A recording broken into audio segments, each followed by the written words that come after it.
Please also do not use laptops. The debate is being videotaped. It will show up on YouTube and on the Center for Philosophy of Religion website. Just sit back and enjoy it. Please also bear in mind that although this debate is on a contentious topic, our goal tonight is to have an intellectually serious discussion. With that in mind, do feel free to applaud the speakers, but please refrain from booing, interrupting, throwing fruit, or otherwise disrupting the event. Finally, please remember that Notre Dame is the world's #1 institution in the philosophy of religion and also has one of the world's best theology departments. Any questions that don't get answered tonight, you can ask of your local faculty in the weeks to come. When you show up in their offices, tell them I sent you. No, don't do that. Now, on with the show. I give to you Christopher Hitchens.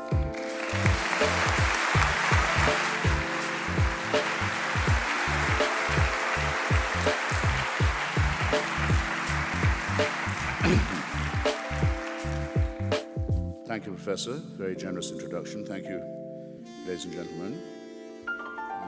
My first duty, which is also a pleasure, is to thank the University of Notre Dame for inviting me onto its terrain, and Mr. O'Duffy in particular, in an institution that's also identified, I believe, with the great history and people of Ireland, for taking the revenge of arranging for English weather to greet me. Now, I've been given 15 minutes, which isn't that much, but I could do it in a way in two, like this, as a proposition. When Gertrude Stein was dying, some of you will know this story, she asked, as her last hour approached, well, what is the answer? And when no one around her bed spoke, she rephrased and said, well, in that case, what is the question? And I'm speaking tonight, we are speaking tonight, we're met tonight at an institution of higher learning. And the greatest obligation that you have is to keep an open mind and to realize that in our present state, human society, we're more and more overborne by how little we know and how little we know about more and more, or if you like, how much more we know, but how much less we know as we find out how much more and more there is to know. In these circumstances, which I believe to be undeniable, the only respectable intellectual position is one of doubt, skepticism, reservation, and free, and I'd stress free and unfettered inquiry. In that lies, as it has always lain, our only hope. So you should beware always of those who say that these questions have already been decided. In particular, to those who tell you that they've been decided by revelation,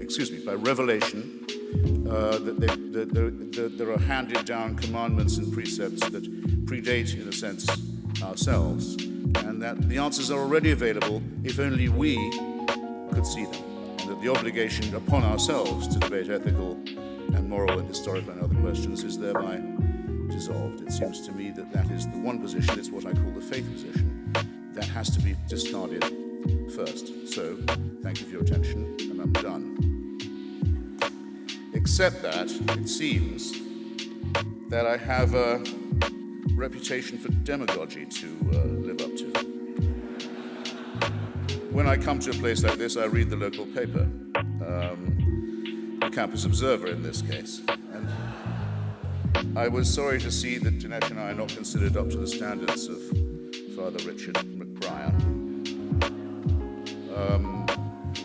whose exacting standards, I dare say, are out of our reach. And I was also sorry to see myself and others represented in other papers, and in particular by a distinguished cleric in St. Peter's on Good Friday, who made a speech through which His Holiness the Pope sat in silence, Father Cantalam Mesa, saying that people like myself are part of a pogrom, a persecution comparable only to that of the Jews, with the church in mind. This is the first time I've ever been accused of being part of a pogrom or a persecution. But as long as it's going on, I'll also add that it's the only pogrom I've ever heard of that's led by small, deaf and dumb children whose cries for justice have been ignored. And while that is the definition of the pogrom, I'll continue to support it because I think it demonstrates very clearly the moral superiority of the secular concept of justice and law over canon law and religious law with its sickly emphasis on self-exculpation in the guise of forgiveness and redemption. That's not the only reason why religion is a problem. It's a problem principally because it is man-made, because to an extent it is true, as the church used to preach when it had more confidence, that we are, in some sense, originally sinful and guilty. If you want to prove that, you only have to look at the many religions that people have constructed to see that they are indeed the product of an imperfectly evolved primate species, about half a chromosome away from a chimpanzee, with a prefrontal lobe that's too small, an adrenaline gland that's too big, and various other evolutionary deformities about which we're finding out ever more. A species that is predatory. Man is a wolf to man, homo homini lupus, as has well been said. A species that's very fearful of itself and others and of the natural order. And above all, very, very willing, despite its protestations of religious modesty, to be convinced that the operations of the cosmos and the universe are all operating with us in mind. Make up your mind whether you want to be modest or not. But don't say that you are made out of dust, or if you're a woman, out of a bit of rib, or if you're a Muslim, out of a clot of blood, and you're an abject sinner born into guilt. But add, nonetheless, let's cheer up. The whole universe is still designed with you in mind. This is not modesty or humility. It's a man-made false consolation, in my judgment, and it does great moral damage. It warps, it begins by warping what we might call our moral sense of proportion. I wish that was all that could be said, though I think that's the most important thing. I ought to say why I think it ought to be credited. And I ought to add that my colleagues Richard Dawkins and Daniel Dennett have been very generous in this respect. This debate would be uninteresting if religion was one-dimensional. Religion was our first attempt to make sense of our surroundings. It was our first attempt at cosmology, for example, to make sense of what goes on in the heavens. It was our first attempt at what I care about the most, the study of literature. Literary criticism. It gave us texts to deliberate and even to debate about, even if some of those texts were held to be the Word of God and beyond review and beyond criticism, nonetheless the idea is introduced, and it had never been introduced before. It's our first attempt at healthcare, in one way. If you go to the shaman or the witch doctor, and you make the right propitiations, the right sacrifices, and you really believe in it, you do have a better chance of recovery. Everybody knows it's a medical fact. Morale is an ingredient in health, and it was our first attempt at that too. It was our first very bad attempt at human solidarity because it was tribe-based, but nonetheless it taught that there were virtues in sticking together. And it was our first attempt, I would say also, this is not an exhaustive list, at psychiatric care, at dealing with the terrible loneliness of the human condition, at what happens when the individual spirit looks out shivering into the enormous void of the cosmos and contemplates its own extinction and deals with the awful fear of death. This was the first attempt to apply any balm to that awful question. But, as Charles Darwin says of our own evident kinship with lower mammals and lower forms of life, we bear, as he puts it in The Origin of Species, we bear always the ineffaceable stamp of our lowly origin. I'll repeat it, the ineffaceable stamp of our lowly origin. Religion does the same thing. It quite clearly shows that it's the first, the most primitive, the most crude, and the most deluded attempt to make sense. It is the worst attempt, but partly because it was the first. So the credit can be divided in that way. And the worst thing it did was to offer us certainty, to say, these are truths that are unalterable. They're handed down from on high. We only have to learn God's will and how to obey it in order to free ourselves from these dilemmas. That's probably the worst advice of all. Heinrich Heine says that if you're in a dark wood on a dark night and you don't know where you are and you've never been through this territory before, you may be well advised to hire as a guide the local mad, blind old man who can feel his way through the forest, because he can do something you can't. But when the dawn breaks and the light comes, you would be silly if you continued to operate with this guide, this blind, mad old man who was doing his best with the first attempt to to give you just two very contemporary examples, to have a germ theory of disease relieves you of the idea that plagues are punishments, that the church used to preach. That plagues come because the Jews have poisoned the wells, as the church very often preached, or that the Jews even exist and are themselves a plague, as the church used to preach when it felt strong enough and also was morally weak enough and had such little evidence. You can free yourself from the idea that diseases are punishments or visitations. If you study plate tectonics, you won't do what the Archbishop of Haiti did the other day, speaking to his sorrowing people after his predecessor had been buried in the ruins of the cathedral at Port-au-Prince, along with 250,000 other unfortunate Haitians whose lives were miserable enough as it was, and to say, with the Cardinal Archbishop of New York standing next to him, that God had something to say to Haiti, and this is the way he chose to say it. If you study plate tectonics and a few other things, you will free yourself of this appalling burden from our superstitious, fearful primate past. And I suggest, again, to an institution of higher learning, that's a responsibility we all have to take on. If we reflect, some people say the great Stephen Jay Gould, who I admired very much, from whom we all learned a great deal about evolutionary biology, used to say, rather leniently, I think, that, well, these are non-overlapping magisteria, the material world, the scientific world, and the faith world. I think non-overlapping is too soft. I think it's more a question, really, increasingly, of it being a matter of incompatibility, or perhaps better to say, irreconcilability. Just if you reflect on a few things I'll have time, I hope, to mention. My timer, by the way, isn't running, so I'm under your discipline, Professor. You'll give me... Very good. When we reflect that the rate of expansion of our universe is increasing, it was thought until Hubble that we knew it was expanding, but that surely Newton would teach us that the rate would diminish. No, the rate is increasing. The Big Bang is speeding up. We can see the end of it coming increasingly clearly, and while we wait for that, we can see the galaxy of Andromeda moving nearer towards the collision that's coming with us. You can see it now in the night sky. This is the object of a design, you think?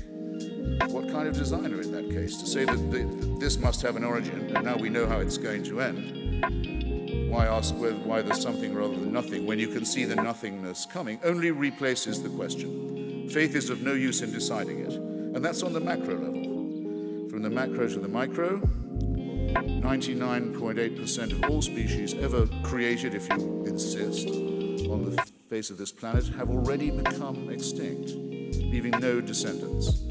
I might add that of that number, 3 or 4 branches of our own family, Homo sapiens, branches of it, the Cro-Magnons, the Neanderthals, who were living with us until about 50,000 years ago, who had tools, who made art, who decorated graves, who clearly had a religion, who must have had a God, who must have abandoned them, who must have let them go. They're no longer with us. We don't know what their last cries were like.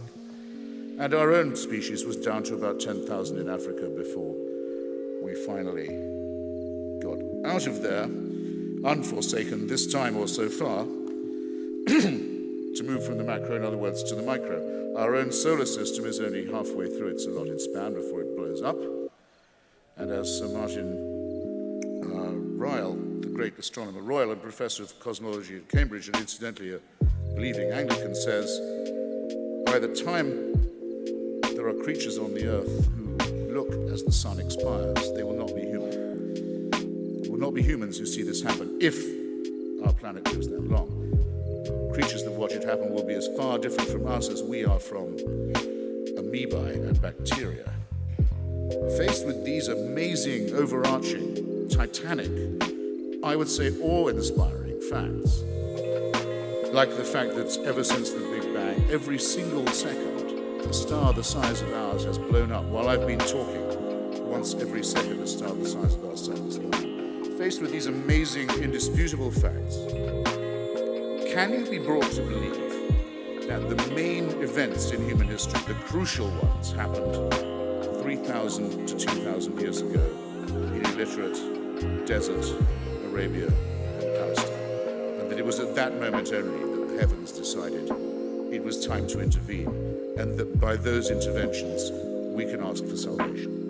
Can you be brought to believe this? I stand before you as someone who quite simply cannot, and who refuses furthermore to be told that if I don't believe it, I wouldn't have any source for ethics or morality. Please don't pile the insulting onto the irrational and tell me that if I don't accept these sacrifices in the desert, I have no reason to tell right from wrong. 1 minute. 1 minute. Good.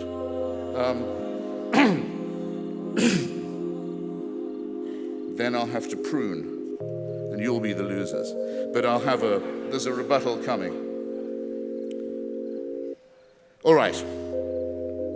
Look at the contemporary religious scene. I return to religion as well as just faith and belief.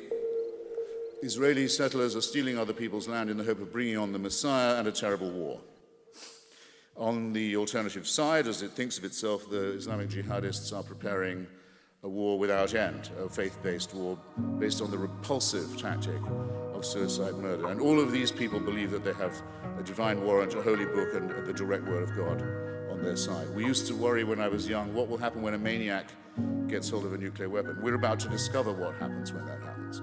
The Islamic Republic of Iran is about to get a nuclear weapon, and by illegal means that flout every possible international law and treaty. Meanwhile, in Russia, the authoritarian, chauvinistic, expansionist regime of Vladimir Putin is increasingly decked in clerical garb by the Russian Orthodox Church with its traditional allegiance to Tsarism, serfdom, and the rest of it. And Dinesh would have to argue, I'll close on this, Dinesh would have to argue that surely that's better than that there be a mass outbreak of secularism in Russia and Iran and Israel and Saudi Arabia.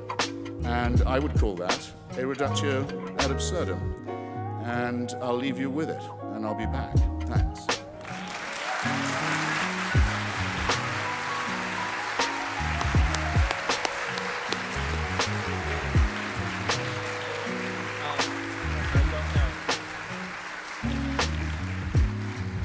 And now Dinesh D'Souza. Do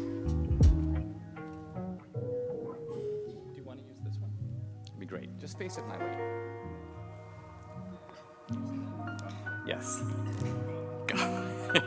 Thank you very much. I'm delighted to be here. Wow, this is a beautiful auditorium, quite an event. I understand the tickets were I almost didn't get in myself. I've been listening with some interest to Christopher Hitchens. Listening to him, I feel a little bit like Winston Churchill during the Boer War. He said it is always exhilarating to be shot at without result. And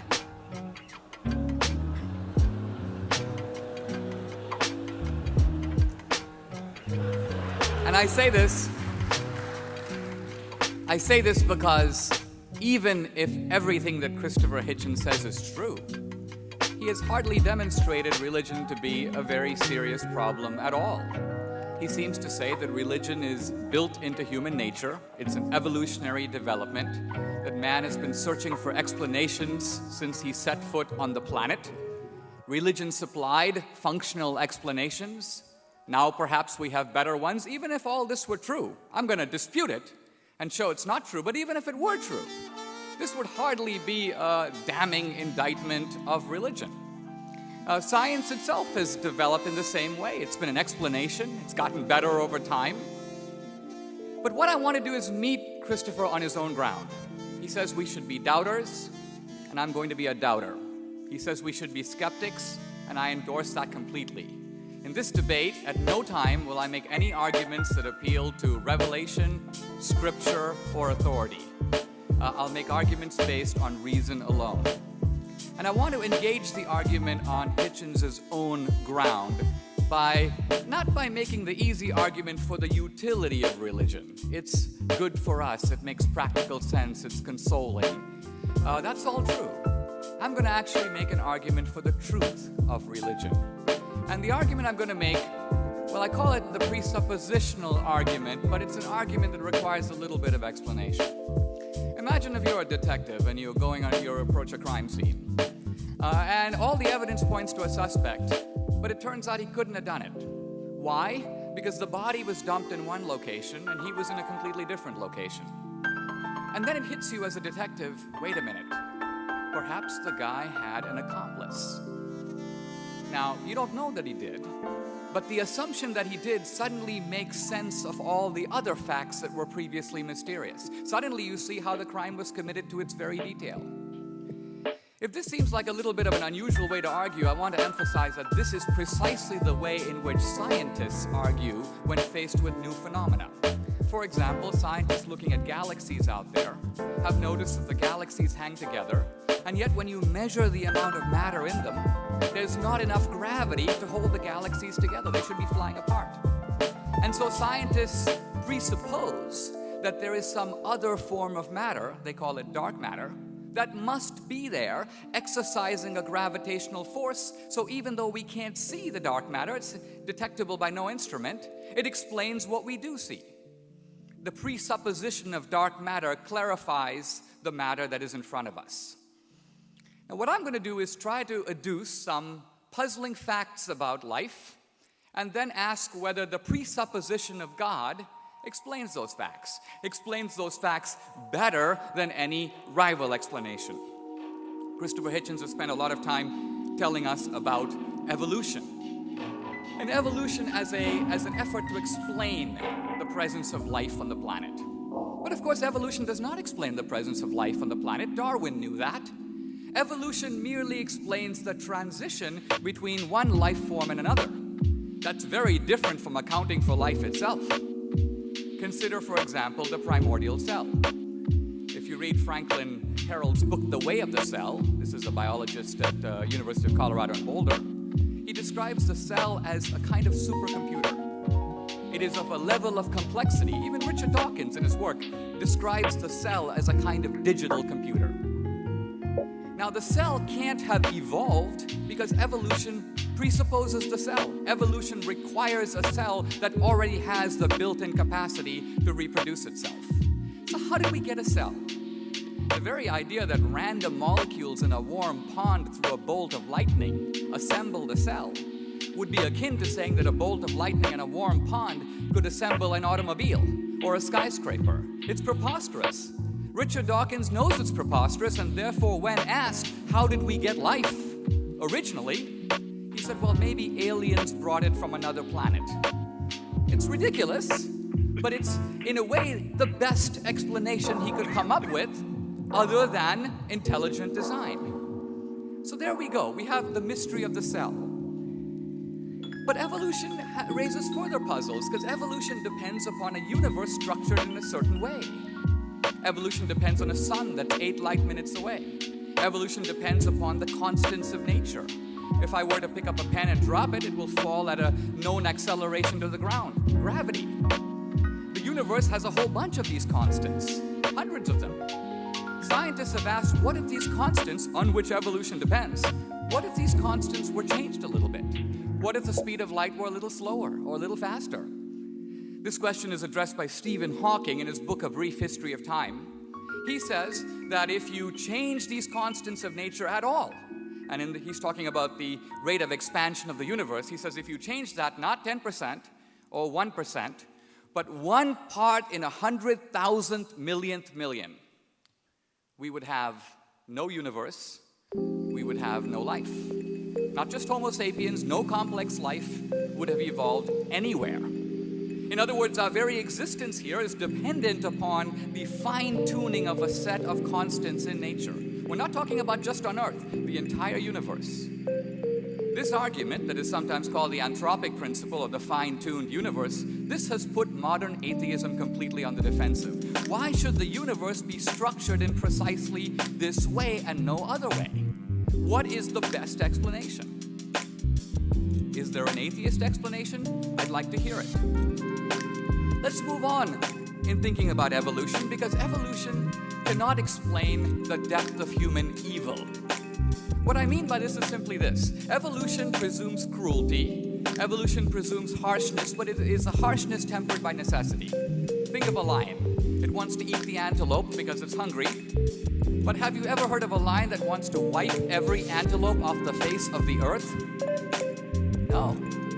So how do you explain this human evil that far outruns necessity and reaches depths that seem almost unfathomable? Evolution cannot account for rationality, because evolution says we are programmed in the world to survive and reproduce. Our minds are organs of survival. They are not organs of truth. So if we believe in rationality, we require something outside of evolution to account for that. Evolution can't even account for morality. Now this requires a little bit of explanation. So think of a couple of moral facts. And I'm not talking about heroic deeds of greatness. Think of simple things. Getting up to give your seat to an old lady in a bus. Donating blood. There's a famine in Haiti, you volunteer your time or you write a check. Now, if we are evolved primates who are programmed to survive and reproduce, why would we do these things? There's a whole literature on this, and basically it comes down to this. The advocates of evolution say, well, evolution is a form of extended selfishness. If a mother jumps into a burning car to save her 2 children, that's because she and her children have the same genes. So what seems like an altruistic and noble deed is actually merely a cunning strategy on the part of the mom to make sure her genes make it into the next generation. We're not talking about her Levi's, we're talking about her genetic inheritance. Or evolution appeals to what can be called reciprocal advantage. You scratch my back and I'll scratch yours. A businessman may be nice to a customer, not because he thinks he's a great guy, but because he wants him to come back into the store again. But these 2 common evolutionary strategies to explain morality don't explain the 3 examples I gave at all. I'm in a bus, the old lady hobbles in. She's not a relative, she isn't grandma. So genetic kinship doesn't come into it, and neither does reciprocal advantage. I don't say, well, I think I'll give her my seat because next week I want her seat. No, you give up your seat because you're a nice guy. You give up blood because you want to do a good thing. You donate your time to help strangers who are genetically unrelated to you and can't reciprocate your favors. These are the simple facts of morality in the world. And what is the evolutionary explanation for them? There is none, or if there is one, I would like to hear it. So in debating these issues, very often it's very easy to knock the burden of proof onto the theist and say, you explain everything. But no, in the world we're not in the position where there's only one explanation contending, there are rival explanations. There is a theist explanation, the God explanation, and there is a non-theist or atheist explanation. We have to weigh the 2 against each other. My contention is that the atheist explanation flounders when confronted with all these facts. The complexity of the cell, the fine-tuning of the universe, the fact of morality, the depth of human evil, the reality of morality in the world. What about the God explanation? Seems obvious to me it does one heck of a lot better. Why do we have a cell that shows the structure of complexity? Because the cell has been intelligently designed, perhaps by an intelligent designer. Why does the universe show complexity and rationality? Well, those are the characteristics of the Creator who made it that way. Why are there depths of human evil? Because our lives are a cosmic drama in which good and evil are in constant struggle. The Christian story. Why is there morality in the world? Why do we all feel, even when it works against our advantage, a moral law within us? Well, that's because there is a moral lawgiver who gave it to us. So when we put it all together, the presupposition of God is invisible. I concede that. We can't see him. But if we posit him, all these mysterious facts, suddenly the lights come on. It provides an explanation. Now again, with any presuppositional argument, there may be a better alternative explanation. And so I put the ball into Christopher Hitchens' court to say, if you can explain these facts better than I can, I will happily, as a skeptic, concede to your point of view. Give me a better explanation for these facts. I leave you with this thought. Ultimately, we know that belief is good for us. If it was a primitive explanation of 3,000 years ago, why would it be the case that religion hasn't disappeared 3,000 years ago? Why is it the case that we're actually seeing religious revivals around the world? Why is the fact of religious experience? It's almost as if you go to a village And 95% of those people in the village say, we know this guy named Bill. Why? Because we interact with him, we relate to him, we have experience of him. 5 guys say, we've never met Bill. And 3 of them say, there is no Bill. The other 95% are making him up. Now, which is more likely? Is it likely that the 3% are right and the 95% are lying or hallucinating? Or is it more likely that the 95% are right and the other 3% just don't know the guy? When you look at the fact of religious experience in the world today, to simply write it off as a primitive explanation of why ancient man couldn't explain the thunder seems idiotically unrelated to the fact that religion serves current needs and current wants. So religion is not the problem. God is not the problem. God is, in fact, the answer to the problem. Thank you.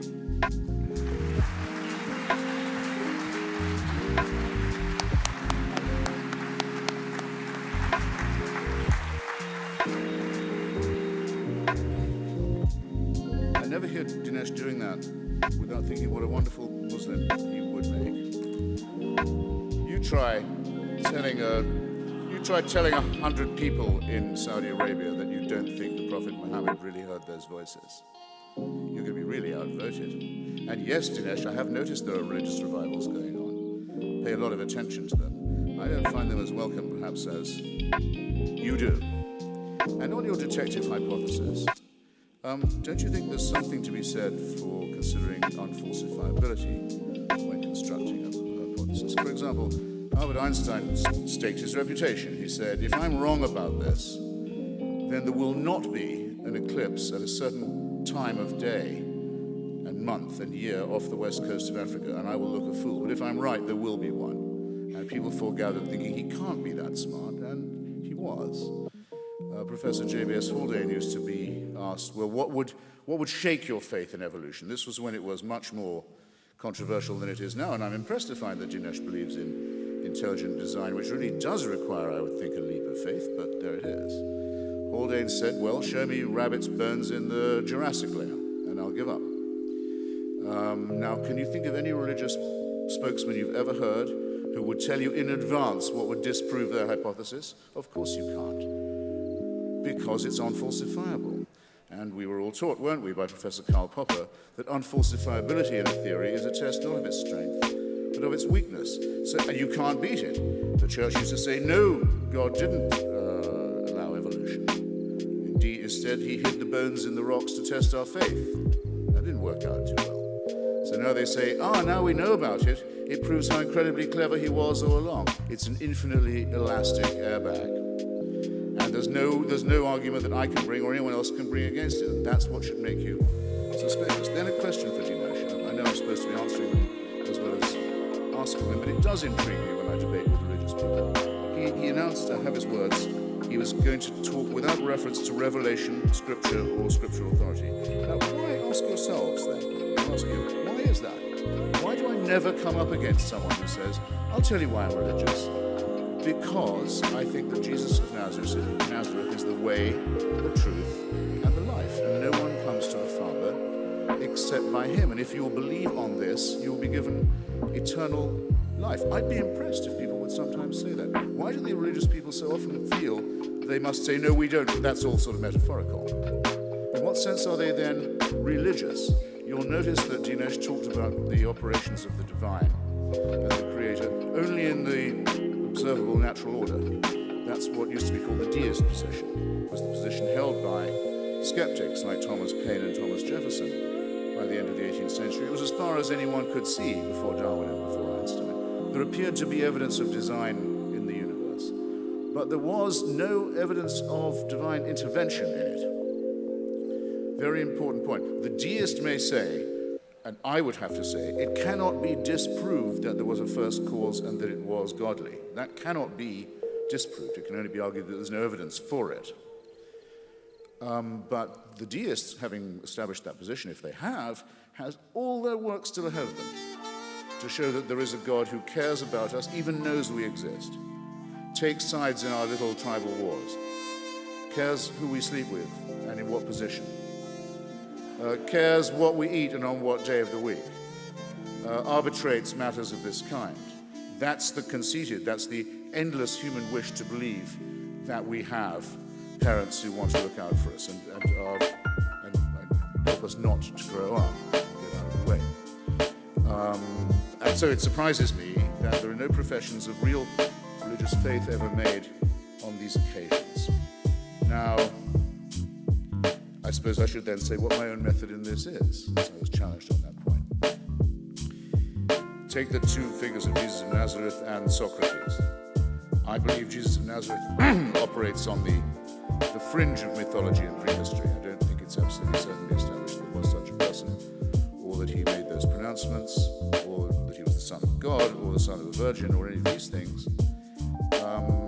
And I would likewise have to concede that we only know of the work of Socrates through second-hand sources, in the same way, second or third-hand. Quite impressive ones in some cases, from Plato's Apology, but it can't be demonstrated to me that Socrates ever walked the streets of Athens. That's 5 minutes. How many? That's 5 minutes. That's fine. Just quickly then. If it could be shown to a believing Christian, the grave of Jesus opened and the body of him found and the resurrection disproved, if that could be archaeologically done for the sake of argument, it would presumably be a disaster for you. You'd have to think, then we're alone. Then how are we going to know right from wrong? What can we do? I maintain with Socrates that, on the contrary, the moral problems and ethical problems and other dilemmas that we have would be exactly the same as they are. What are our duties to each other? How could we build the just city? How should we think? How can we face the possibility of our loneliness? How can we do right? These questions would remain exactly as they are, and as they do. And so all that is necessary is to transcend the superstitious, transcend the mythical, and accept the responsibility, take it on ourselves, that no one can do this for us. And I would hope that in a great university, that thought might carry the day. Thank you.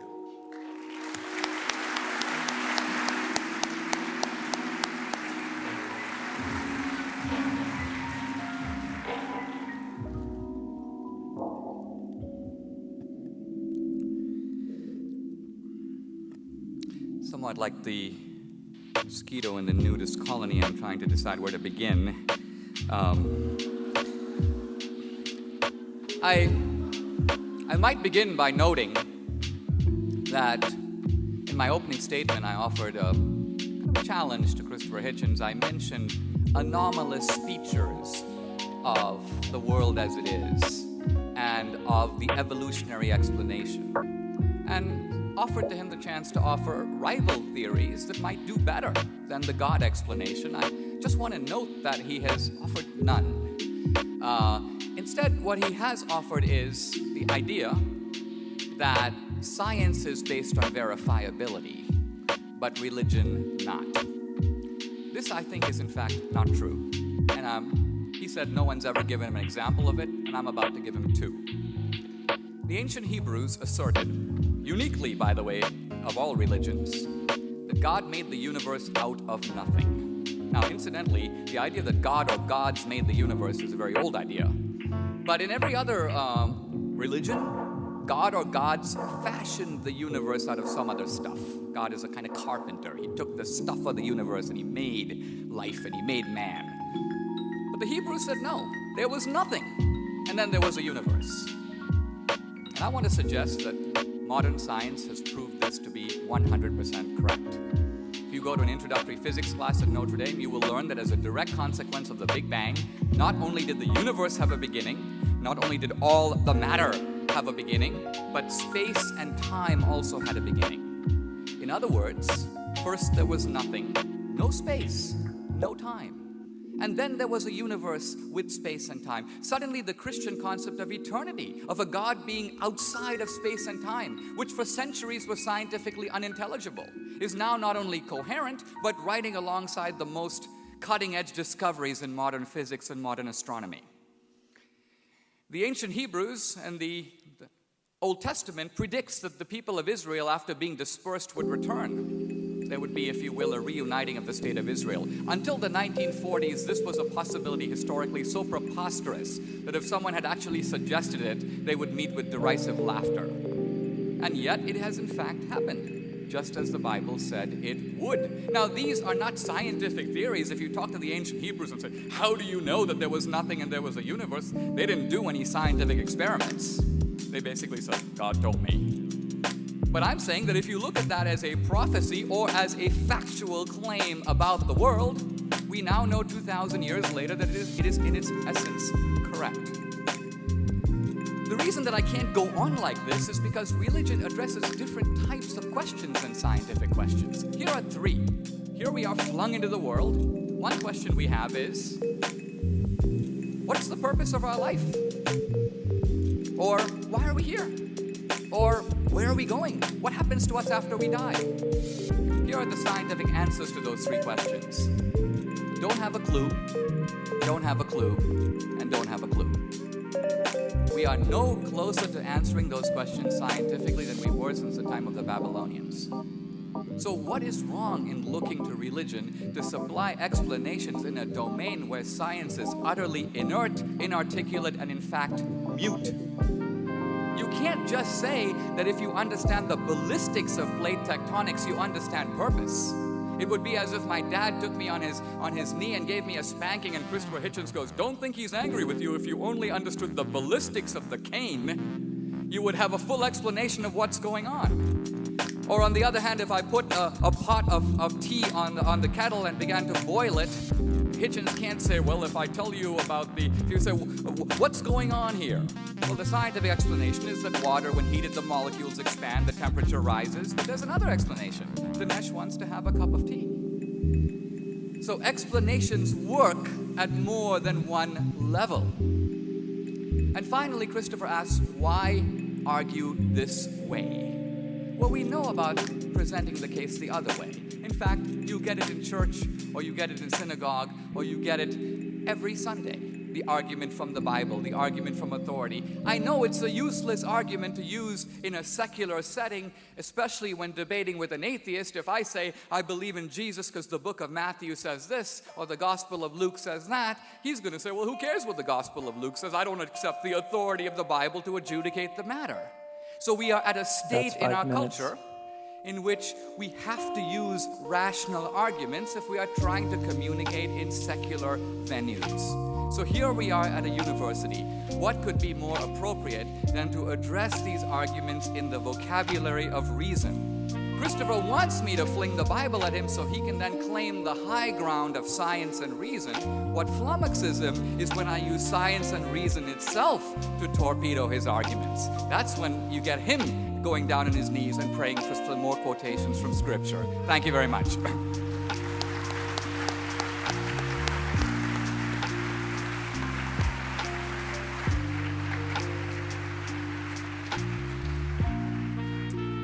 We now have time for questions. We have two microphones down in front. If you have a question for either of our speakers, please come forward and line up. It has been suggested that I start the question period with a question for each of our two speakers. That's an opportunity I gladly accept. After I'm done asking questions, I'll field questions from the audience. Please, you're free to indicate to whom your question is directed, but we'll give both speakers the opportunity to weigh in. Please limit yourself to one brief question. I'm the only one that gets two. If your question runs long, I will interrupt and ask you to focus it. If it continues to run long, I will ask you to sit down. If it continues to run long, you don't want that to happen. There will be no follow-up questioning. Once you've asked your question, please step aside from the mic, and those are the ground rules. So now I'll start with questions. As I understand it, the basic argument that Christopher Hitchens is giving, I haven't seen the text, but as I understand it, the argument can be summed up roughly like this. Religion gives explanations, science gives better explanations. Our job is to go with the best explanations. So we ought to go in for science all the time and set religion aside as superstition. D'Souza wants to address this on Hitchens' turf. So I'm going to start by asking a question of D'Souza. It looked like your goal was to show that theistic explanations are in fact better than scientific explanations. As I saw it, what you in fact said showed that scientific explanations are often problematic, incomplete, and gappy, but I don't think you showed that theistic explanations are better. And just to pick a couple of examples, so for example, you talk about the fine-tuning argument. So here's a case where maybe belief in God explains certain features of the universe better than atheistic theories would. But of course, one wonders if the world is superintended by a perfectly good God, whence the Holocaust, right? Whence all manner of horrendous evil and suffering. So all of a sudden, it looks like the appeal to God to explain features of the universe, it's not clear that theism's winning. Take morality too, right? On the one hand, sure, we maybe can understand where moral laws come from if there's a divine lawgiver. On the other hand, Christianity has a doctrine of original sin. Christianity has other things that confound our moral intuitions, right? So again, it's not clear that theism wins. Well, that's a lot to chew on. Look, the standards that I'm appealing to are, in a way, very intuitive. We have currently a major scientific project to look for life on other planets. Now, truth of it is, if we were to get information that on, let's say, the moon Europa, we found hieroglyphics, some interesting architectural structures, some apparent roving vehicles, this would settle the argument. Right away, we would conclude, as long as we didn't put them there, that there must be some other forms of life that have done that. If someone came along and said molecules of sand assembled themselves into all this, this would be an explanation, but a stupid one, compared to the inference to intelligent design. So, in fact, the scientists say that even if we get radio signals in Morse code, they would be adequate to demonstrate the existence of intelligent life elsewhere. So my point is, let's apply the reasonable standard. If we see a fine-tuned universe, what's more likely? Someone fine-tuned it, or it fine-tuned itself? Could the universe have created itself out of nothing? Is there some alternative explanation for the data at hand? No. So I'm simply saying, let's go with the best explanation. By the way, my argument isn't eternal. If 20 years from now you had a scientific argument that was better, that said, hey, we figured it all out, I would go with that. I would have to drop this argument. I'm saying that in the current mode of knowledge and thinking, this is a successful explanation. You can't change the subject and say, well, now explain the Holocaust. That requires a different set of rebuttals. I would say the Holocaust is the product of free will. God didn't do the Holocaust, Hitler did. The Nazis did. To try to deflect blame to God for human action voluntarily undertaken is to minimize the human capacity for evil. But whether or not that argument works, it has nothing to do with the design argument. And finally, morality, very briefly.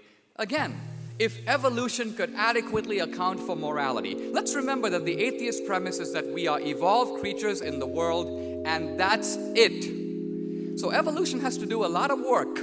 It has to explain the human desire to give blood to strangers. If it can't do that, then it fails as an adequate explanation for a very important form of human behavior, morality, that is seen in every culture known to man. It requires explanation. I have an alternative explanation, that in human beings there are two parts. We are evolutionary creatures in the world. That explains why we desire sex and we desire food to survive, to reproduce.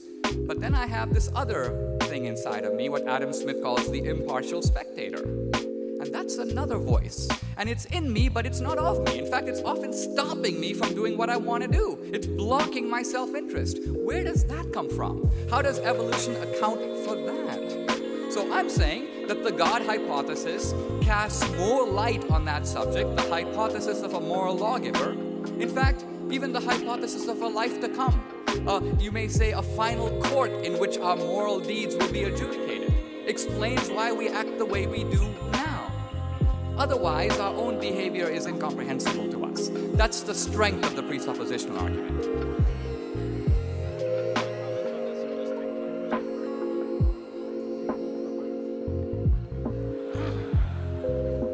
I'll stand up for your question, and I'll see if I can do both. But I know people are impatient to get to the next segment.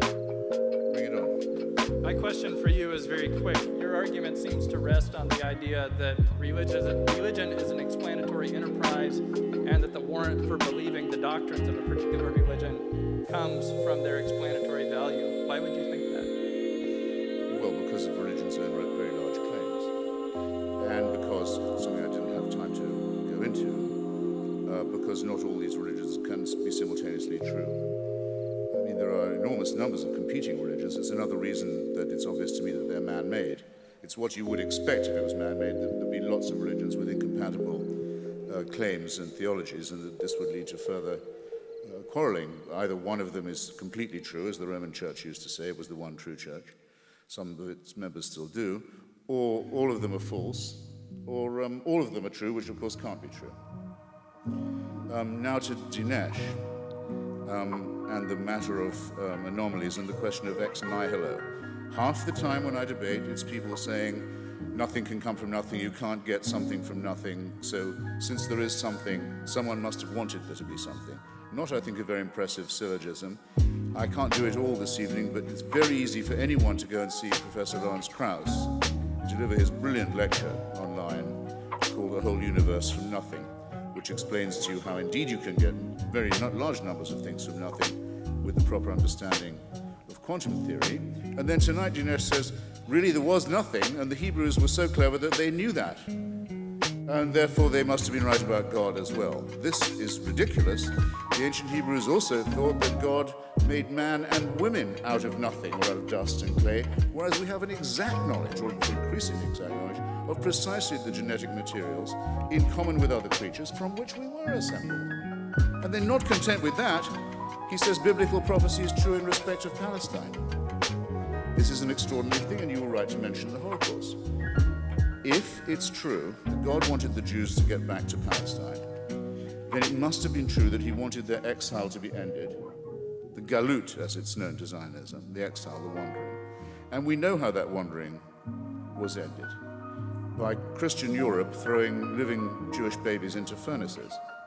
Well, that must be part of the plan then, mustn't it? And some rabbis used to claim that. By the way, they used to claim that the Holocaust was a punishment for exile. And then people started to desert the synagogue. So they shut up about it until the 67 war. And then when the Israeli army got the Wailing Wall back, they said, we shouldn't have spoken so quickly. Actually, this was what God always had in mind. The conquest by Jews of the Palestinians, where you see how brilliantly that's worked out. I don't think it's wise, or moral, or decent to try and detect the finger of God in human quarrels. I think the enterprise is futile, and it incidentally shows the absurdity of all arguments from design. Thank you. Thank you both for coming tonight. I'm wondering if either or both of you can acknowledge, or I'd like to hear your feelings on the possibility of your thoughts and your theories on religion or lack of a God being simply a product of your environment. Or to phrase another way, if you were born to a different family in a different place, perhaps with a different skin color, Christopher, would you still be an atheist? And Dinesh, would you still be I'm assuming Christian, a believer in religion, or could the roles be completely reversed? And are your theories and your thoughts strictly based on your upbringing? Well, was it to me first? Well, in that case, I can start with a compliment to Dinesh, because in one of his books, he tells the story of asking his father in India, Daddy, everyone around here seems to be Hindu, with quite a few Muslims. Why are we Christians? And his father said, because, Dinesh, my lad, the Portuguese Inquisition got to this part of India first. Which is, in fact, the full and complete explanation for that.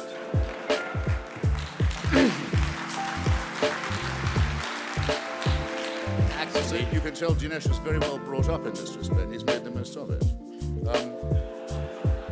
Obviously, in my case, this does not apply because, obviously, if you ask someone in Buffalo, why did you go to the Roman Catholic Church, he'll say, because my parents were from Poznan. It's the overwhelmingly probable explanation. Why did you go to a Greek Orthodox church? My parents were born in Thessaloniki. Of course, this is true, but there are a lot of people who convert.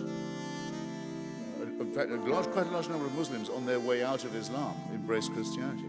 which is a very risky thing to do. It must be something they care a lot about, and I think one should take seriously. And though it was relatively easy for me, being born in England and emigrating to America, to leave the Church of England behind, that, believe me, is no sweat. Our great religious poet, our great Christian poet, George Herbert, refers to the sweet mediocrity of our native church. What do you get if you cross an Anglican with the Jehovah's Witness? Someone who comes to your door and bothers you for no particular reason.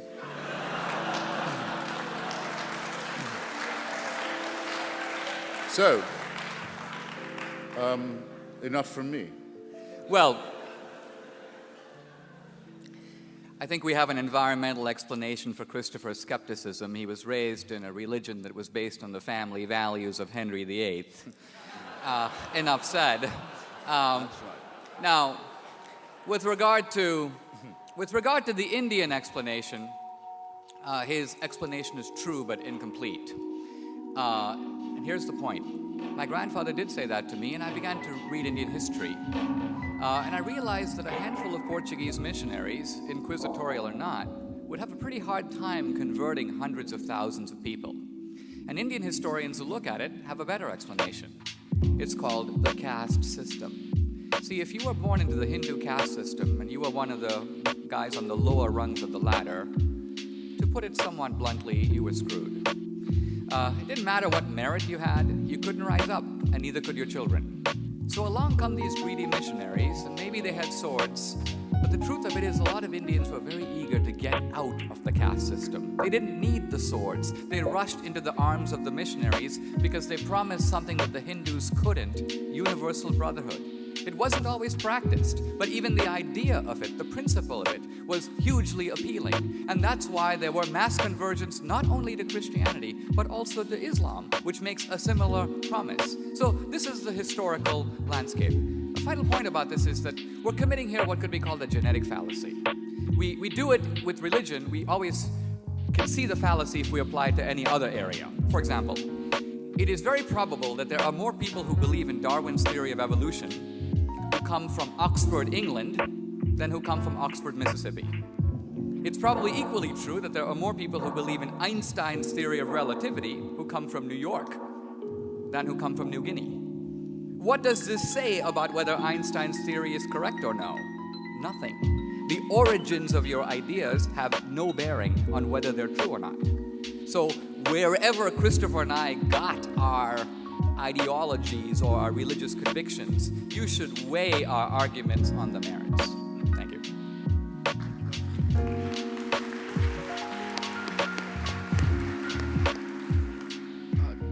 Mr. D'Souza, you mentioned that you would only speak basically in secular terms, in terms of defending your faith without appealing to revelation or anything of that sort. Do you feel that there is an advantage for the world population at large for religious people to be required to defend their faith in such a venue, or do you feel that we would be better off if you had the luxury of only defending your faith within congregations of the faithful and without counterpart skeptics to demand that sort of intellectual line? I've argued that I think that Christians need to learn to be bilingual. And by that I mean to speak perhaps two languages, a Christian language at home or in church, and a more secular language in the public square. Not because we want to wear two faces, but because we want to make our arguments accessible to people who may not share our assumptions. And so a lot of times, if someone says, what do you think about gay marriage? The Christian opens to the book of Leviticus, not recognizing that the person he's talking to does not recognize the authority of Leviticus to decide the matter. So it becomes a futile enterprise, two ships in the night. The only way to have debate is to meet on some common ground. And in that sense, I think in a democratic society, the common ground of reason is a perfectly appropriate language for democratic discourse. So what we're doing here is a secular intellectual enterprise. If I was speaking, as I sometimes do, in a mega church or at a Catholic event, I might speak in a little different language, but that's because I'm speaking to an audience with different assumptions.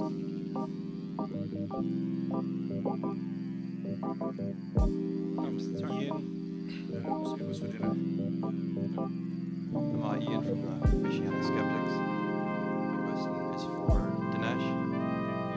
Christopher, you kind of addressed this already. It's on the issue of spontaneous generation. Dinesh, you used the analogy with the jet being spontaneously put together by a thunderstorm, you know, in a giant earth of sorts. I was wondering, how do you defend the argument that it's more likely that a creator did this when, even though it's unlikely that, say, something would have randomly created a cell or a molecule over time, there's still in the infinite spans of things, in the vast amount of time that the universe has existed, some minuscule probability that this could have come about, versus this blatant argument that it must have been this because it's improbable when there is no really backing for the reverse argument. How do you counteract this? And also, if you have anything to add to this, Christopher.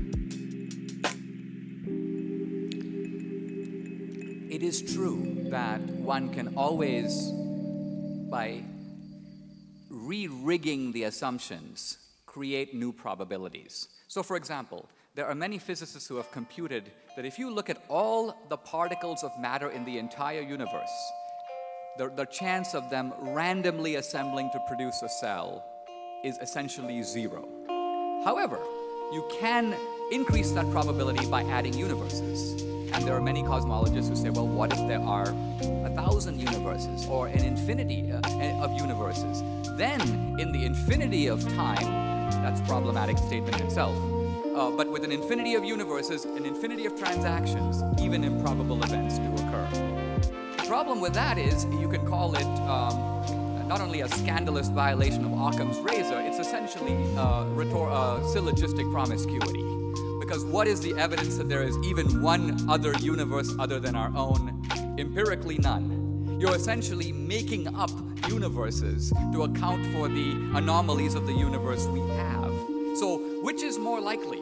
It's almost as if the atheist, to try to abolish one invisible God, has to fabricate an infinity of invisible universes. I mean, I'd like to believe that, but frankly, I don't have that much faith. The person violating the principle of William of Ockham here, I think, though, Dinesh, is you. I mean, everyone remembers what Laplace said to Napoleon when he produced his the greatest scientist of his day, his orrery, the solar system as viewed from the outside, never been done before in model form. And the emperor said, well, there doesn't seem to be any God in this apparatus. And Laplace said, well, Your Majesty, it happens to operate perfectly well without that assumption. So it does.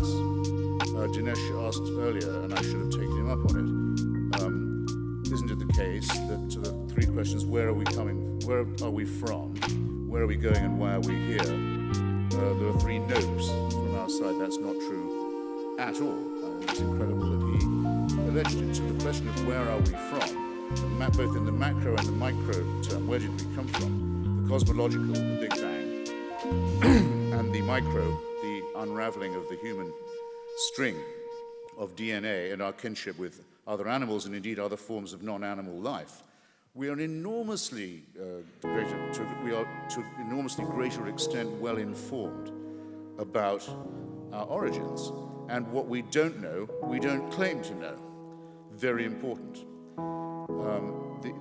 My admitting that I don't know exactly how it began is not at all the same as Dinesh's admission that he doesn't know either, because he feels he has to know. Because if it's not a matter of faith and it's not a matter of God, he can't say he believes in it a little bit. It must be a real belief to be genuine, and it must have some explanatory value. And he doesn't hold it very strongly, and it doesn't explain anything for which we have better explanations. Likewise about where we are going. We have a very good idea now of the time and place, if you like, the time anyway, when our universe and our sun, and indeed the cosmos will come to an end. Dinesh might say, well then if you look at the Bible, it proves right all those who said the end of the world is at hand. There's biblical authority. In fact, it just proves we were right all along. Yes, except that they said that by repenting, you could prevent this outcome, which you cannot. Okay? As to why are we here, good question, to which there's so far no perfect answer, and I suggest you keep the argument about that open and sharpen the questions and consider the infinite possible variety of answers and train your mind that way. Don't say you already know why you're here, that someone wants you to be here, that you're fathered, that you're protected. that it's all part of a divine plan. You can't know that, and you shouldn't say it. There. I want to get back to the basics of this debate, and Professor D'Souza, you touched on this a little bit using the free will argument. I want to know how you can reconcile your statement that belief is a good thing when so many lives have been lost due to the differing opinions of religious views. That is true, although historically greatly overstated. The Inquisition. When I was a student at Dartmouth, if you had asked me how many people were killed in the Inquisition, I would have said hundreds of thousands, maybe millions. Horrible blot in Western history. The truth of it is, these things are now carefully studied. Henry came in as a multi-volume study of the Inquisition. Spanish Inquisition was the worst. And over 350 years, the number of people killed in the Inquisition was fewer than 2,000. Now, 2,000 people, 350 years, it works out to about 5 guys a year. Not normally considered a world historical crime. Now, is that 2,000 too many? Yes. But my point is that while the atheists are often crying crocodile tears over the crimes of religion, crimes that, by the way, often occurred 500 or 1,000 years ago, what about the vastly greater crimes of atheist regimes committed in our own lifetime in the last century, and they are still going on? If you take Hitler, Stalin, and Mao alone, the three of them collectively in the space of a few decades killed close to 100 million people. And that's the tip of the iceberg. What about Ceausescu, Kim Jong-il, Fidel Castro, Pol Pot? Pol Pot, he's a junior league atheist. Normally you don't even name the guy. But his Khmer Rouge regime in Indochina following the Vietnam War kills about 2 million in about 3 years. 2 million! Even bin Laden in his wildest dreams doesn't even come close. So I'm all for looking at the historical record, but let's look at it fairly and not blame religion for crimes when there are vastly greater and more recent crimes committed by atheist regimes. Let's look at all sides of the ledger.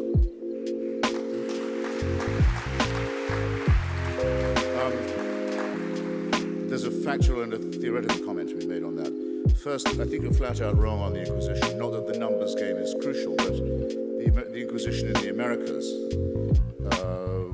caused Father Bartolomeo de las Casas to convene a great meeting at the University of Salamanca to consider whether the Christian world should ever have gone as conquistadors, because the genocidal price paid by the people of Colombia, pre-Colombia, was so high. Slavery, torture, burning. No one knows what the numbers are, but they're horrifying. Second, the 30 Years' War has to be considered a war of religion. And we don't know how many people were killed there either, but the retarding of civilization was absolutely gigantic, as well as the appalling harvest of innocent population. Third, at the beginning of the First World War, a clash of empires, all of the imperial leaders were, in a sense, theocrats. The Ottoman Empire was a theocracy by definition. Kaiser Wilhelm II was the head of the Protestant Church in Germany. The Tsar of Russia was the head of the Russian Orthodox Church in Russia. The King Emperor of Britain, George V, was the head of the Church of England, as you say, rightly founded on the family values of Henry VIII. Civilization has not recovered from the retarding process of that war either. In fact, we never will get over what happened in that. Those are wars of religion. Just to stay with the point of fact and on the secular, the allegation that the other killers are secular. Of the first one you mentioned, Adolf Hitler, it has to be said that I can almost give you the page reference of Mein Kampf, where he says that his desire to slaughter the Jews is because his fealty to the work of the Lord. He regards it as a holy cause. That's in Mein Kampf. Maybe he doesn't have the authority to say that, but you can't call him secular. On the belt buckle of every Nazi soldier, it read, Gott mit uns, every single one of them, God on our side. Just as the Confederacy had Deo Vindice as its official motto in the Civil War for slavery. It's been calculated by the Catholic historian Paul Johnson that up to 1/3 of the SS were confessing Catholics. If you change the word fascism, if you take it out of the history of the 1930s. Just remove it, pretend it doesn't exist, call it a propaganda word, insert instead extreme Christian right wing. You have not to alter, you don't have to alter a thing about the spread of fascism from Portugal through Spain, across to Croatia, to Slovakia, where the head of the Nazi puppet regime was a priest in Holy Orders, Father Tiso. Vichy, Austria, you know the story, or if you don't, you should. Or anyone here who considers himself a Catholic should know that. This is not, I'm sorry to say, ladies and gentlemen, secularism. Of the others, I would actually say Pol Pot had a very extreme idea of a restoration of the old Buddhist authority known as the Angkar. But let me not quarrel too much. What was wrong with these heroic mass murderers? That they all thought that they could bring about an ultimate history. They all thought that with them, history would be consummated. History would in fact come to an end. They were messianic. The whole problem to begin with is the idea that human beings can be perfected by force, or by faith, or by conquest, or by imposition. That can take an explicitly religious form or just another messianic form, but it reinforces the point I began with. Take nothing for certain. Don't believe in any absolutism. Don't believe in any totalitarianism. Don't ask for any supreme leader in the sky or on earth, for that way lies madness and torture and murder, and always will. May I answer briefly, just given the nature of the topic? Let me say very briefly, first of all, Las Casas was not protesting the work of the Inquisition. He was protesting the work of the conquistadors.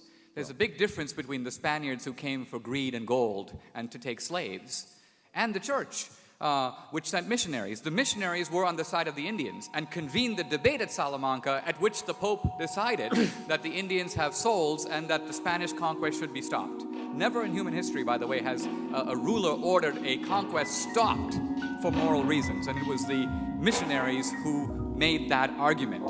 So factually, it is not true that the deaths of the Indians, most of which, by the way, were through malaria and other diseases to which they had no immunities, but it had nothing to do with the missionaries. It was driven by the greed of the conquistadors. The 30 Years' War. Look at the history of the 30 Years' War and you'll see, look at the alliances. If they broke down neatly into Catholic versus Protestant, you could say perhaps it's a religious war, but they didn't. Catholic France began to ally with the Protestants the moment that the Protestants began to lose. Right away you see that territorial wars over power and land are now being presented as wars of religion. Was World War I a religious war? That would make every war a religious war. World War II was a religious war. In other words, just because France is Catholic and England is Protestant doesn't make it a religious war if they're fighting over territory. Hitler. Now, here we have to be a little careful, because in Mein Kampf, Hitler has a long section on propaganda in which he says, do not be afraid to lie to make your case. There is a book edited by the distinguished historian Hugh Trevor Roper called Hitler's Table Talk. It gives detailed accounts assembled by Martin Boring himself of Hitler's views on a wide range of subjects. Hitler hated Christianity. He was not a religious believer. He might have been some sort of a Teutonic pagan. He might have believed a weird form of ancient polytheism, but no recognizable form of monotheism, and he detested Christianity. So I'm doing the Lord's work was tactical. He wanted the support of the Bavarian Catholics and the Lutheran Protestants, and so he invented what he called the Aryan Christ, the Christ who comes back to avenge himself on the Jews. The churches didn't go for it. So this is a complex history. I've written about it myself. The bottom line of it is, my point isn't that Hitler was an atheist, but that the 20th century saw secular regimes which tried to get rid of traditional religion and morality and establish a new man and a new utopia, the secular paradise. And look what it brought us, an ocean of blood, a mountain of bodies. So for this reason, I'm concluding that it is this effort to enforce secular utopia and not religion that is responsible for the mass murders of history. You can reply quickly if you like, and then we'll go back to I'll be very questions. quick. I'm going to let the questions go about 8 minutes over time because we started late, and then we'll wrap up. No, I should be quick. In that case, Dinesh, you gracefully withdraw the allegation that National Socialism and Fascism were secular or atheistic, and I'm grateful for your generosity. Second, that people change sides in religious wars for opportunist reasons doesn't particularly surprise me. You can spend a lot of time telling a Protestant in Northern Ireland who has a picture of King William painted on the side of his house that when King William fought the Battle of the Boyne, his ally was the Pope. The Protestant sort of knows this, the Ulster Protestant. He doesn't really believe it's true. Happens to be true. Of course it's opportunistic. Why is it opportunistic? Because religion is man-made, as I began by saying. It's what you would expect if religion was the creation of aggressive, fearful primates. It's exactly what you would expect. And the same would be true of its non-religious attempts to create paradise, because it's asking too much of people, and it leads to fanaticism and torture and murder and war. So all you succeed in doing is replacing the question. No, there's no teleology. No, there's no eschatology. No, there's no ultimate history. No, there's no redemption. No, there are no supreme leaders here or anywhere else. Thank you. Thank you both for the thought-provoking ideas that you've presented. I have questions about the scientific things that you mentioned. One was sort of raised earlier. You mentioned the cell as this complex thing, as if it is theorized that it arose spontaneously. And I may be out of date, but I remember reading theories at some points about more chemical molecules that began reproducing much before any actual cells. And wouldn't that be an explanation of earlier life? And the second one has to do with the perfectly tuned universe and whether the logic of saying that life exists that fits this perfectly tuned universe is an indication of that somehow divinely created fits with the idea that there's evolution, and that if the universe is tuned in a certain way, that the only possibility of life with that tuning is life as it exists now. And perhaps it would be presumptuous of us to say that if it were tuned differently, there wouldn't be some other way that different forms of life would have arisen. Let me address those points in sequence. With regard to the cell, Darwin speculated that it might have come about in a warm pond. In the 1950s, there were some experiments that generated some amino acids, and there was a lot of excitement thinking that there might be a way to recreate in the laboratory the ingredients of life. Those experiments haven't gone anywhere, but more importantly, that in the real world wasn't a laboratory. Even if you could recreate the ingredients in a laboratory using all the laboratory apparatus, it doesn't mean it happened. You have to show that it could have happened that way in nature.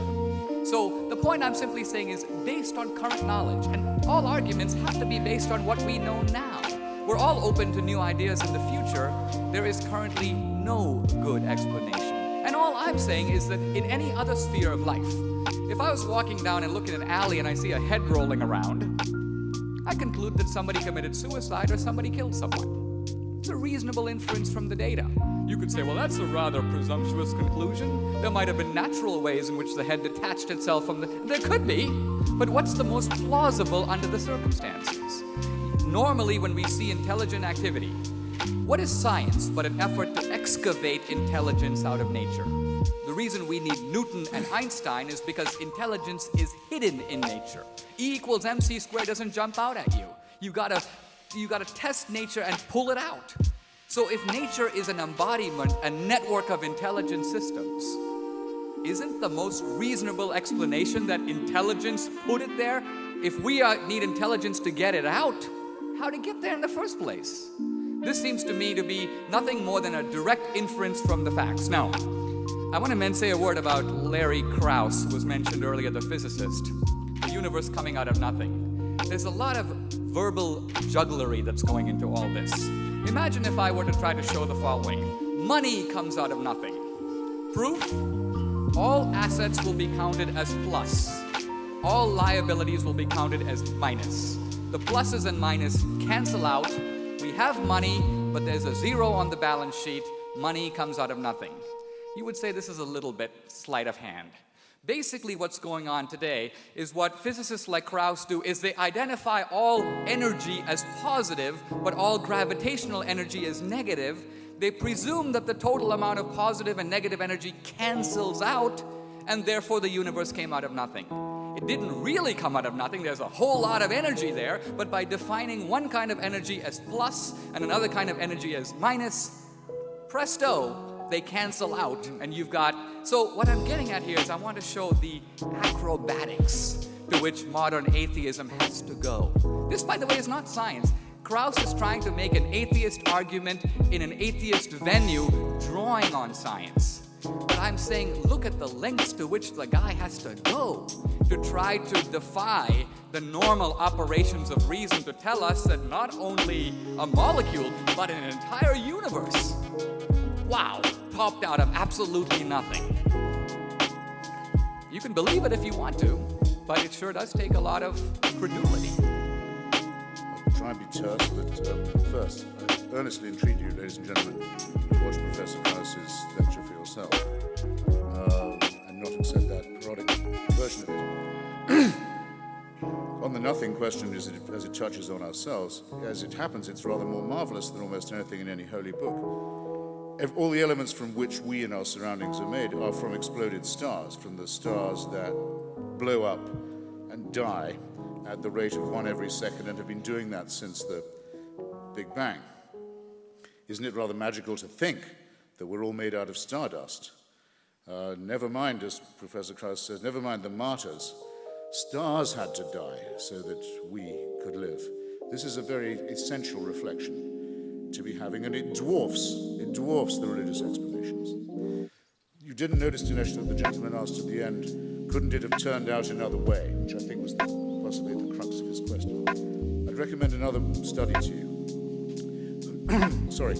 Excuse me. Professor Stephen Jay Gould, who I mentioned flatteringly earlier, in spite of my disagreement with him about the non-overlapping magisteria, did a marvelous paleontological book called The Burgess Shale. This is a half of a mountain that's fallen away in the Canadian Rockies, revealing the whole interior core of a great mountain. So you can read off as if on a screen it's more like a bush actually than a tree, all the little tendrils of evolution of reptiles, birds, plants, and so on as they sprout up, branch off. And many of them stop. Nothing happened to them. They were quite promising, but they went nowhere. And it doesn't go up like a tree. It goes all over the place like a bush. Well, says Professor Gould, it's one of the most unsettling, vertiginous thoughts I've ever heard from a paleontologist. Suppose that we could, which in a way we can, rewind this as if onto a tape. Get the Burgess Shale, get the outlines of it, rewind it, play it again. There's absolutely no certainty it would come out the same way, that all those branches would go off and diverge and die out or flourish in the way that they do as they did. It's completely governed by uncertainty. There are any number of conceivable outcomes up with which evolution could have come. It's another version of our selfishness, our self-regard, I might say, our solipsism, that we cannot easily unconvince ourselves that all of this happened so that the Pope could condemn masturbation.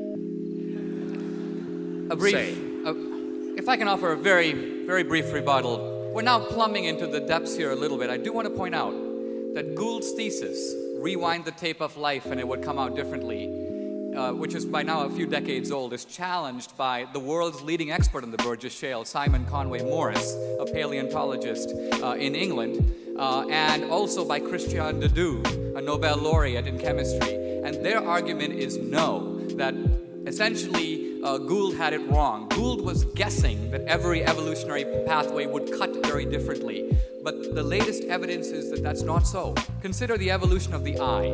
For a long time, in a sense, 6,000-year creationists would say, how could the eye evolve?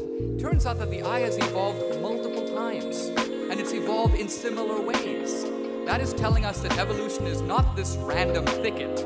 It tends to converge to solutions that are similar, even when faced with different kind of organisms and different kind of problems. So I recommend to you not only Conway Morris and de Duve, but also a book called Rare Earth by the paleontologist Brownlee, which basically looks at why we haven't found life on other planets. Rare Earth. And their conclusion is that the conditions for life to exist are so particular that it's actually reasonable to expect that life exists only here, only on this planet. It seems almost incredible, but when you think about it, it actually makes sense. Consider this. Our life is completely dependent on the sun. The sun is 8... This is more than brief. Oh. You're right, I'm being carried away, so I'll stop here and we'll go to the next question. Do you have a very brief reply? It's so nice and how much we progress. No one now argues against the evolution of the eye. Now the argument of the evolution of the eye is completely conceded, and then it's used against Stephen Jay Gould. The thing to read there is Richard Dawkins' chapter on the multiple evolutions of the eye, including the fish that have four, is to be found in Climbing Mount Improbable, to which I also recommend you. I agree with you that it's very overwhelmingly likely that our planet is the only one that supports life. Certainly, we know in our own little suburb of the solar system that all the other planets don't support life. They're either much too hot or much too cold, as are large tracts of our planet, and we have every reason to know now that we live on a climatic knife edge, and in the meantime, our sun is preparing to blow up and become a red dwarf. I ask you, whose design is that? We will take one more question. I'm going to ask each of our speakers to let their reply to this question also double as their closing remarks. Now I feel bad. It better be a Choose great well, man. Okay, Tread softly, for you tread on our dreams.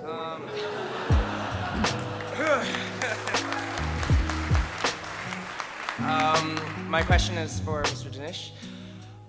You talked before about, well, the improbability of a lot of things, and given the improbability, the necessary meaning of certain things. So because of the improbability of life in some circumstances, because of the uniqueness of life here that implies something, how would you respond to the thought that maybe there doesn't have to be any meaning?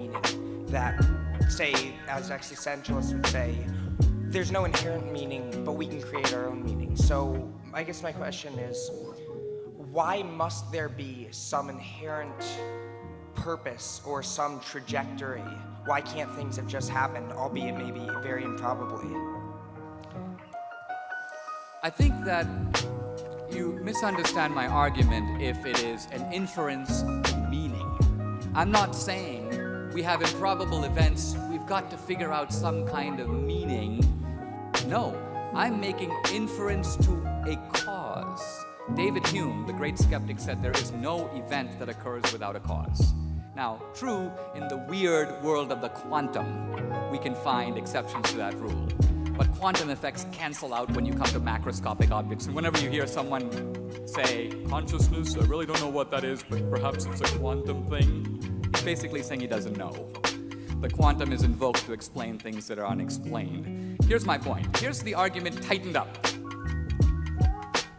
Everything that has a beginning, all material objects that have a beginning, have a cause. The universe is a material object that has a beginning. The universe has a cause. The cause could be natural or supernatural. The cause cannot be natural because nature can't cause itself, unless Professor Krauss is right. Since the cause can't be natural, it's more believable that a supernatural being, and moreover a supernatural being with a lot of power and a lot of knowledge and a lot of concern for us, because life is the outcome of this process. These are reasonable inferences to a cause. I mentioned earlier the three big questions. Christopher said science has provided answers, and he restated all my three questions. So none of them were my original questions. So for example, when I said, where are we going? My point was, what happens after we die? Is there life after death? We don't know. The atheist doesn't know, the believer doesn't know.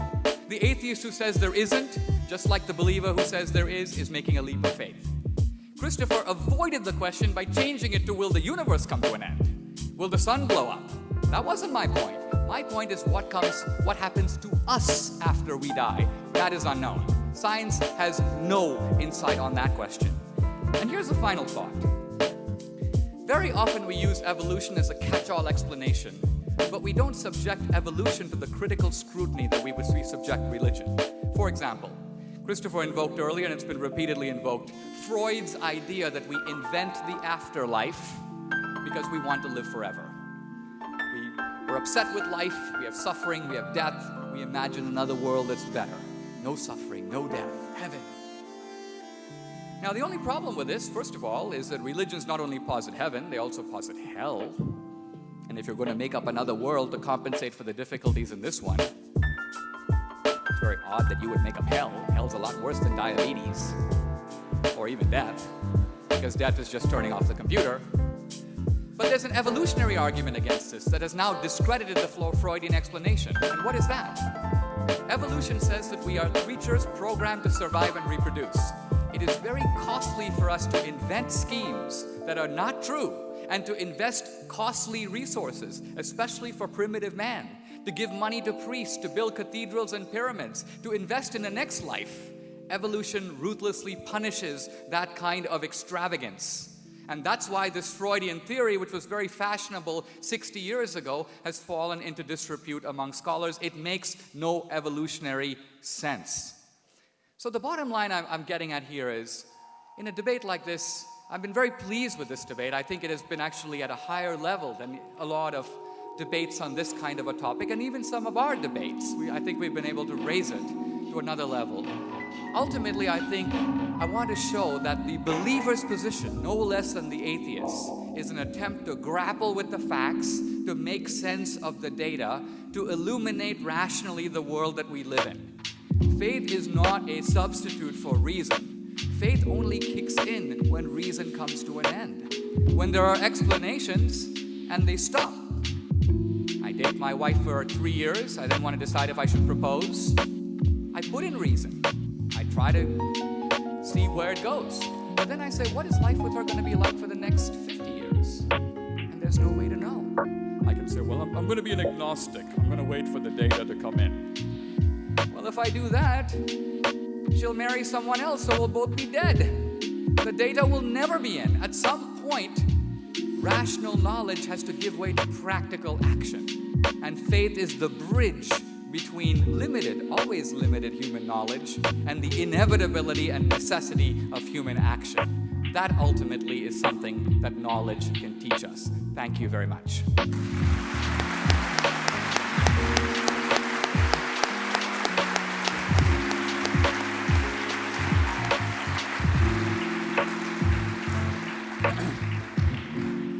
Well, if I'm not mistaken, that was a meaning of life question there, wasn't it? Wherefore, whenceforth meaning. Good, a good way of winding up, if you like.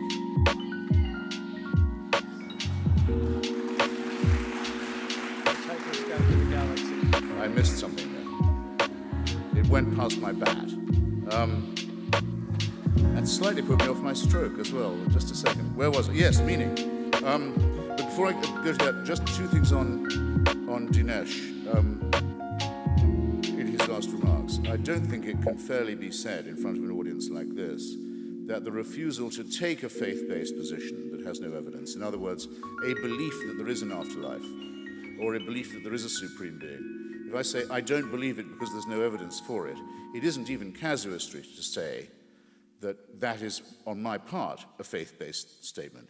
It's instead a refusal of faith and a refusal to use it as a method of reasoning. So it's not comparing like with like at all.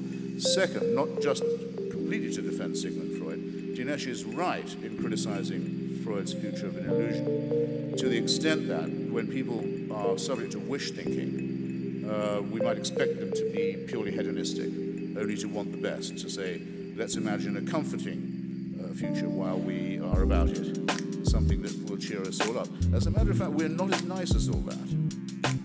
We don't want everyone going to hell. Excuse me, we don't want everyone going to heaven.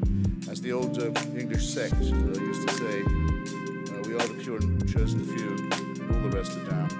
There's room enough in hell for you. We don't want heaven crammed.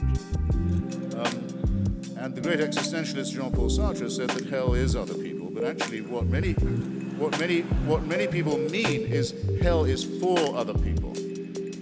And they have just as strong a wish thought that other people suffer eternally as they have the thought and the wish for themselves that they should be in paradise. You can see it very explicitly when you see other versions of the paradise myth, like the Muslim one, or early Christian versions, where part of the pleasure of being in heaven was knowing that other people were burning forever. And that's what you'd expect of a predatory, fearful, partly evolved primate species that was making up a religious story about itself. It sounds exactly as you would expect it to do. All right, well, believing in none of that, in fact, thinking it's an evil and futile belief, people have the nerve to ask me, well, if you don't believe in heaven and hell, what gives your life meaning? Do you not detect a slight insult as well as a slight irrationality to that question? You mean I'd have much more meaning in my life if I thought that I would die and I'd be given one chance, or would have been given while I was alive, one chance that if I'd made a mistake, I'd be condemned eternally. That was the kind of judge I'd be facing. And in the meantime, it would be advisable to live my life in propitiation of this supernatural dictator. That would lend more meaning to my life than my view counter to Pascal, contra Pascal, that if there's any such judge, I'll be able to say, at least I never faked belief in you in order to win your approbation, sir, or ma'am, as the case might be. And if you are as reported, you'll have detected that those were my thoughts, and at least I wasn't a hypocrite. Pascal says, no, at least pretend you believe. It's win-win. This is corrupt reasoning. It's the reasoning of a huckster. And it lends no meaning to life at all. Still, why do I care? For example, why do I care? Why do I care about Rwanda? Why do I care about my Iranian friends fighting theocracy? Why do I give up my own time to them? Well, I'll tell you why. And I hope, and I say it, I suppose, at the risk of embarrassment. It gives me great pleasure to do so. I like to feel that since we only have one life to live, that I can help people make it free as best I can, and assist them in their real struggle for liberty, which in its most essential form is the struggle against theocracy, which is the original form of dictatorship and violation of human rights actually take. I enjoy doing it, and I enjoy the sort of people it makes me come in contact with. And I like giving blood. Passively, I mean. I don't like spilling it, but I don't mind having it run off me in a pint. Because it's, strangely enough, it's a pleasurable sensation. And you know that someone else is getting a pint of blood, and you aren't losing one, because with a strong cup of tea or Bloody Mary, you'll get it back, or both, you'll get it back. So it used to appeal to me in my old socialist days. It's the perfect model for human solidarity. It's in your interest to do it. Someone else benefits, you don't lose, and if, like me, you have a rare blood group, you hope that other people do the same thing, so there's enough blood when your own turn comes. And it's an all-round agreeable experience. And it's not like being fearful of judgment. It's much more meaningful than that. I think it's often believed of people like myself that there's something joyless in our view. Where is the role in the atheist world, the unbelieving world, for the numinous or the ecstatic or the transcendent? Well, come on. Those of us who can appreciate poetry and music and love and friendship and solidarity are not to be treated as if we have no imagination, as if we have no moral or emotional pulse, as if we don't feel things at nightfall when music plays and friends are around, as if we don't get great pleasure when we meet. We don't meet to repeat incantations we've had dinned into us since childhood. We don't feel so insecure that we must incant and recite and go through routine and ritual. We meet to discuss our differences and to discuss the latest challenges to our worldview from people like Dinesh. We try and use the method of the Socratic dialogue even when its conclusions are unwelcome to ourselves. And though, therefore, I can't recommend atheism as morally superior, I can say that at least it faces the consequences of its belief with a certain stoicism. We might wish for eternal life, but we're not going to award it to ourselves as a prize for work we haven't yet done. So my closing recommendation is, why not try the Stoical and Socratic life for yourself? Why not examine more closely the tradition, the great tradition that we have from Lucretius and Democritus that goes through Galileo, Spinoza, Voltaire, Einstein, Russell, and many others. A tradition, I think, much greater than the fearful and the propitiatory and the ritualistic. I've been enormously grateful for your kindness in having me here, and I want to thank you again. Good night.